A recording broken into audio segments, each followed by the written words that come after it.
अस्सलाम वालेकुम वरहमतुल्लाहि वबरकातुहू।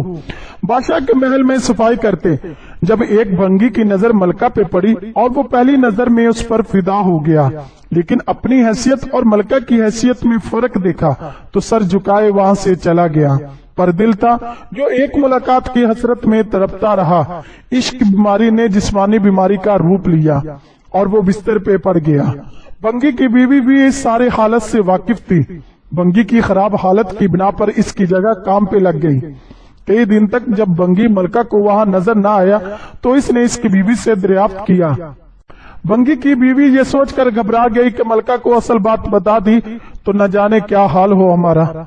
लेकिन मलका ने इसकी घबराहट जांचकर इसे इत्मीनान में लिया और हकीकत पूछी। भंगी की बीवी ने वो सारी सूरत हाल मलका के गोश गुजार कर दी। तब मलका ने इसे कहा कि इससे मुलाकात का यही एक रास्ता है। शौहर से जाके कह दो कल वो शहर से बाहर किसी रास्ते पे बैठ जाए और बस अल्लाह अल्लाह करता रहे, ना तो किसी से बात करे और ना ही किसी का दिया कोई तोहफा कबूल करे। ऐसा करने से जब इसके चर्चे बादशाह तक पहुंचेंगे तो मुलाकात के रास्ते भी खुल जाएंगे।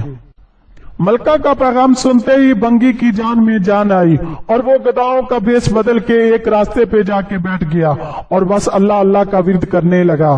आने जाने वाले मुतासिर होते और नजराना साथ लाते, लेकिन वो न सर उठा के किसी को देखता और ना ही किसी की चीज को हाथ लगाता। करते करते खबर बादशाह तक पहुंची और इसने वजीर को भेजा कि दरियाफ्त करो कि कौन है वो और उसकी सच्चाई किस हद तक है। वजीर ने वापस जाकर बादशाह से इसकी बहुत तारीफ की। बादशाह फैज पाने की गर्ज से खुद चलकर इसके पास गया। जब हर तरफ इसके चर्चे होने लगे तो मलका ने बादशाह से इससे नेक इंसान की जियारत की ख्वाहिश जाहिर की।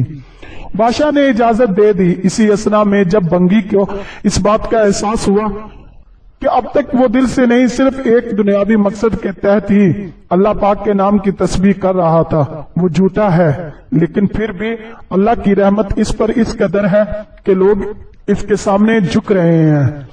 क्या बादशाह और क्या आम आदमी, सब ही उसे इज्जत दे रहे हैं। ये करामात तो सिर्फ जबान से वो पाक नाम लेने की है। अगर सच्चे दिल से इस नाम की तस्बीह की जाए तो और कितनी रहमतों का नजूल इस पर होगा।